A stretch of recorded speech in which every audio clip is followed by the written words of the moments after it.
medals today. He gets the gold. On the floor exercise in our individual competition from the University of North Carolina, and needs a 9.60 to grab the lead past Lance Rignall right now. There he is. He qualified 4th with a 9.60 on Thursday night. So we know definitely that he can score the 9.6 if he needs it. There's his mount, double twist to a punch front and a perfect landing.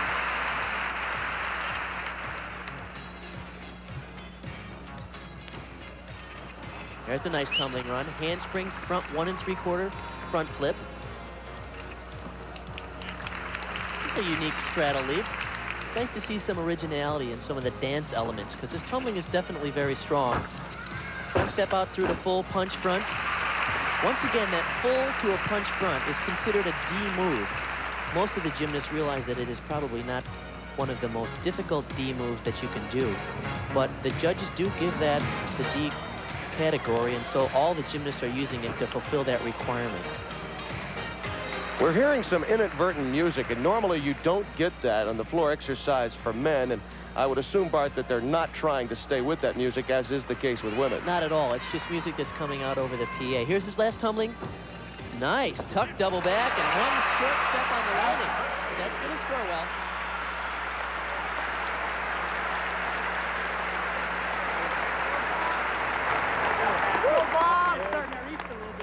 C.J. Johnson, the coach there, happy with it as he talks with Patrick Kirksey out of Tucker, Georgia, and the University of Nebraska. Okay, here's the front step out. Round off back handspring full. Now watch, right here he's going to punch front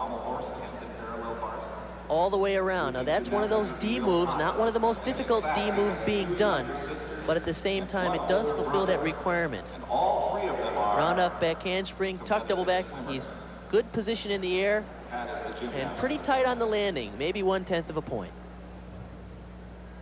There he is. He's coached by Francis Allen and Jim Howard at Nebraska, talking with C.J. Johnson right now. And Patrick's one of those that meditates a great deal. He thinks about and visualizes his performance. He gets a 9.50. That was all he needed to take the lead. He's got it. 19.10 is his cumulative. He's actually tied with Lance Rignall. He needed 9.60 to get the lead alone, but all he needed was the 9.50 to grab a share of it, and that's what he has. Now Robert Sundstrom, this is his event. 21 years old, out of San Jose, California. Watch this mount. He's going to do a laid-out backflip with 3 twists, and he does it better than anybody in the world. Look at that. Easily done. He dropped out of the sky on that. Now here's handspring, laid out front, punch front. Oh, I can't believe he blew it on that very simple element for him. He needed a 9.30 to grab the lead, but he's in some trouble now to get that, right, Bart? That's really unfortunate, because he was doing a nice combination layout front to a tucked front, actually a move that he can do in his sleep. He does something different than most of the other gymnasts here. He's doing basically a 5-pass tumbling routine. There's round off whip, flip flop, double twist, punch front. Most of the gymnasts do generally 3 very hard tumbling runs and 1 easy side pass. In Robert's case, he's doing 4 very difficult tumbling runs and 1 easy side pass. Here's his last tumbling run. This should be a tuck double back. Nice and high. Oh, a little short of rotation, but good position in the air. He's disappointed, and you can understand why. This is his event. Many thought he was a lock, and this could open up the floor exercise competition. Oh, absolutely. Without a doubt, I thought he had this thing totally nailed. He did the perfect triple full at the beginning. Here's the layout. It looks to me like he's over-rotated on the layout, and so he's not in proper position to make the punch front out of it. His routine is a good example of something. Here's the round-off whip. Flip-flop, double full. Really nice combination tumbling. Whip back, flip-flop, double full, right to a punch front. Really well done. And of course, his last tumbling run was a tuck double back, which he usually does off the ceiling. But I have to admit that he has to be down a little bit right here, because he knows that he blew it right early in the exercise. And I think he realized he gave away too many important points early on to really win this thing. Robert Sundtrom, who had a 9.80 as a preliminary, gets only the 9.15. And now his cumulative score is down and has him in 3rd place right now in the floor exercise. David St. Pierre, 20 years old, out of Los Angeles, California, and UCLA. Okay, there's the full in. Nice landing. Now, if David gets a 9.55 or better, he's actually going to move into the lead. He got a 9.6 in the preliminary round, so we know that he can do it. So far, he is really right on top of the landings. Nice double full. His mount, the full in, he landed perfectly. This young man shows me tremendous potential because I believe he has really nice style, clean execution. He was trained under the same coach as Peter Goodmar, and he has very much similar qualities as Peter.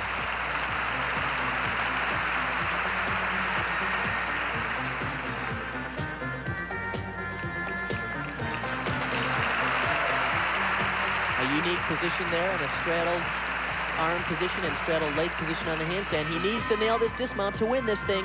Tuck double back. Boom. That's our champ.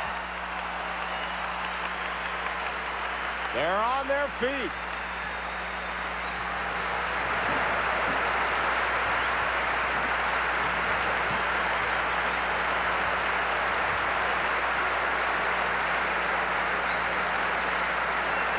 David St. Pierre, the silver medalist in the all-around, may have the gold. He only needed a 9.50 to grab a share of the lead. A 9.55 would win it. Here's the double leg circles and then the flared circles. And he's rotating back the opposite direction of the flares. That's called a spindle flare. Invented by a Hungarian gymnast named Zoltán Magyar. He did it on the pommel horse, and of course it's very impressive on the floor. Here's the tuck double back dismount. This is a real key here because this is a difficult dismount. You've got to nail the landing if you're going to do it. And he really handles it beautifully. He'll have the gold medal. The score a 9.70. David St. Pierre gets the gold medal in the floor exercise in the individual competition. Lance Ringnall and Patrick Kersey wind up with a 9.10, tied for 2nd place in the floor exercise competition. So an outstanding performance for David St. Pierre. His favorite event, the high bar, but right now his favorite, the floor exercise. There are your results. Kersey and Ringnall trailing David St. Pierre. Again, the youngster, only 17, garners the silver, but St. Pierre from UCLA has the gold in the floor exercise. 5 more are yet to come, though, in our coverage of the U.S. Olympic Festival at Gymnastics. 9.325, so obviously the judges did confer. He is not really in position for a medal, possibly right now in 3rd, but still we have David St. Pierre and others to perform, so he's likely out of the medal category. St. Pierre qualified with a 9.60 on Thursday night. He was the silver medalist in the all-around competition. One thing I like about his style is notice he has nice stretch, really perfect toe point, and excellent difficulty. Bailey pommel loop to a 1 pommel Russian. Really clean. This is the best I've seen him do his pommel horse. Nice flares with a more. One thing that'll help him score well is the fact that look at his extension and terrific toe point. That's a big factor that the judges are looking at this level. They need to see all the little things done well. What a great routine. He needs a 9.60, and he's happy, and so is the crowd.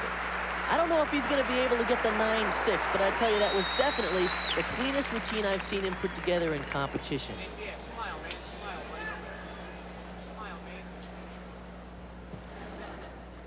Notice the terrific toe point. Look at how he's nice and stretched way out. Breaks into the flares, of course, that were made famous by Kurt Thomas. Then he does a half turn, flare, more, flare. That was also a move that Kurt Thomas contributed to the International Gymnastics program. This was really a clean routine. There's the flare, up to the handstand at the end. Easily done. Best one I've ever seen him do. Kurt Thomas was last seen, I think, shooting a pilot for a sitcom in Los Angeles. David St. Pierre might likely be on his way to a theatrical career if he should continue the way he's been going here at this U.S. Olympic Festival. Loves to draw. 85 alumnus of Culver City High School in Culver City, California. Needs that 9.60. He qualified with a 9.35 on Thursday night. Finished 8th in the all-around at last year's NCAAs. David has come a long, long way, Bart. He's really improved his level. He's obviously pleased with his performance here. It's really nice to see David really shine here because he had a rough time at the U.S. Championships, not placing as well as he would like to have. And yet here he's one of the stars, and I think he's really taking advantage of the opportunity and the attention, and it's definitely spurring him on to a terrific performance. David St. Pierre's score a 9.25, not enough to take the lead, but still a good performance for David St. Pierre. 9.525. Well, we've just been corrected. His score was 9.525 rather than 9.25. So we correct that. He needed, though, the 9.60 to take the lead. Bowers still is in front. Chuck Girardo now out of San Diego, California, and Stanford. He does the same mount that David St. Pierre did, the Backmore Pommeloop. He moves very quickly. He's doing some nice combinations. There's the flare up to a handstand. Remember, he doesn't want to check that handstand. And back down into flares. That's a really difficult combination. It is so hard to go up to handstand and then come back down into circles and not break the rhythm. Really nice exercise for Chuck.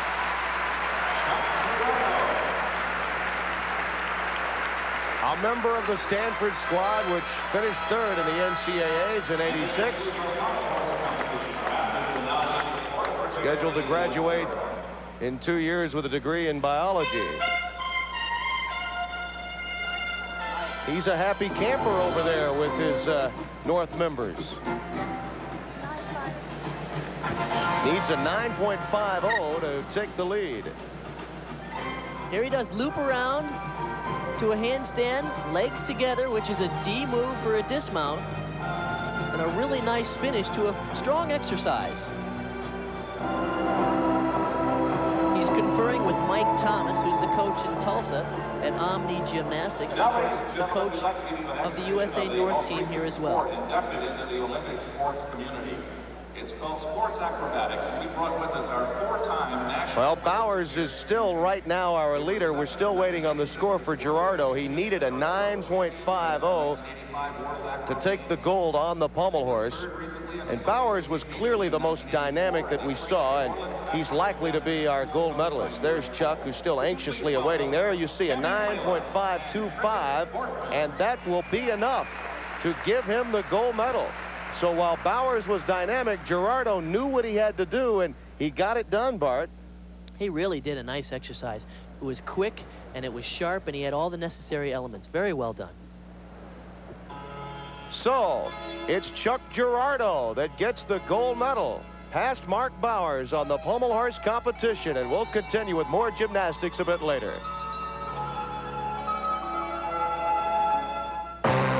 Competition. Tim Brando and Bart Connor alongside. It's Trent Demas with a score of 9.30. That's his total 18.60. Right now he's in third. Neil Palmer has the lead. David St. Pierre is in second. Jay Caputo now, 18 years of age, out of Longwood, Florida. And he opened his exercise with a perfectly straight front lever and a really nice in-locate back uprise to handstand. It'll take a 9.45 for him to take the lead. There's the giant. Now remember, he must control those rings.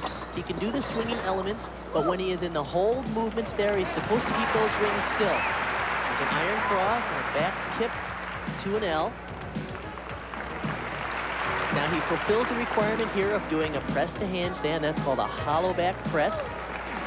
He really needs to extend a little bit more in those handstand positions so the line is better, but a really nice tucked pull-out dismount. Not really high, but clean in the air.